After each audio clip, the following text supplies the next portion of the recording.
اور حضرت عمر کی حکومت صرف انسانوں پر نہیں تھی، عمر کی حکومت پانیوں پر بھی تھی، عمر کی حکومت آگ پر بھی تھی، عمر کی حکومت ہواؤں پر بھی تھی، اور عمر کی حکومت دھرتی پر مٹی پر بھی تھی۔ آپ جانتے ہیں کہ مصر کے گورنر نے لکھا کہ یہاں تو عجیب کہانیاں ہیں۔ کیا ہوا؟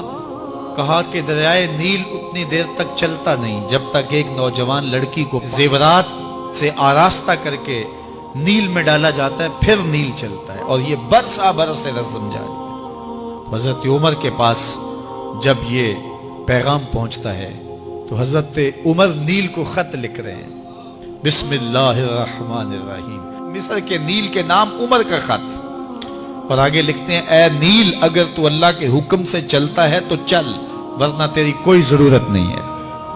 اور رکا لکھ کر قاصد کو دیا، جا کے یہ دریائے نیل میں ڈال دو۔ اللہ اکبر، جن کے رکے دریا بھی مانتے ہیں، پانیوں پر بھی حکومت ہے۔ اور نیل میں جب وہ رکا ڈالا گیا، نیل ایسا چلا آج تک کبھی رکا ہی نہیں ہے۔ پانیوں پر حکومت، ہواؤں پہ حکومت۔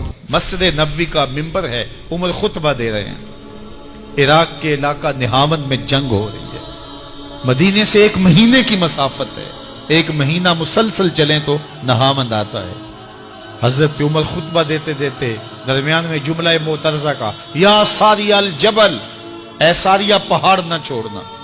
لوگ حیران ہیں، کیا ماجرا ہوا کہ ہم سے مخاطبہ ہے، ساریہ نہاون میں ہے، اور کہا ساریہ پہاڑ نہ چھوڑنا۔ 1 مہینے کے بعد جب وہاں سے قاصد آیا، اس نے کہا اللہ نے فتح دے دی۔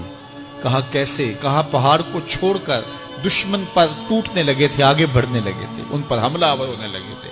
اچانک عمر کی آواز آتی، پہاڑ کو نہیں چھوڑنا، کیونکہ اگر ہم پہاڑ کو چھوڑ دیتے دشمن پیچھے سے حملہ آور ہونے کے لیے تیار کھڑا تھا۔ تو کہا بس ہم پہاڑ کو اپنی پشت پہ رکھا، اور اللہ نے اسی دن ہمیں فتح عطا کر۔ ہوائیں بھی ان کا پیغام پہنچاتی ہیں، پانی بھی ان کا حکم مانتے ہیں۔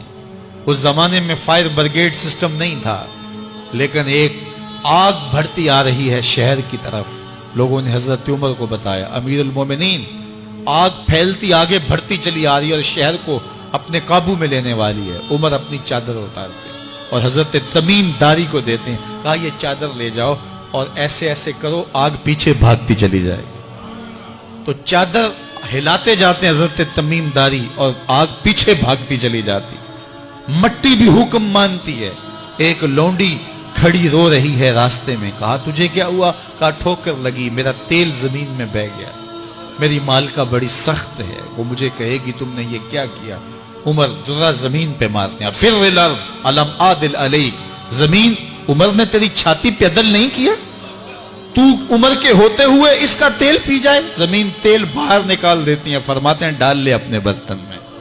تو یہ عمر کے ان کا حکم مٹی بھی مانتی ہے، ان کا حکم ہوائیں بھی مانتی ہیں، دریا بھی مانتے ہیں، ان کا حکم پانی اور آگ بھی مانتی ہے۔ وہ عمر، میرے حضور فرماتے ہیں ان الشیطان یفر من ذل عمر، میرا عمر وہ ہے جس کے سائے کو دیکھ کے شیطان بھی بھاگ جاتا ہے۔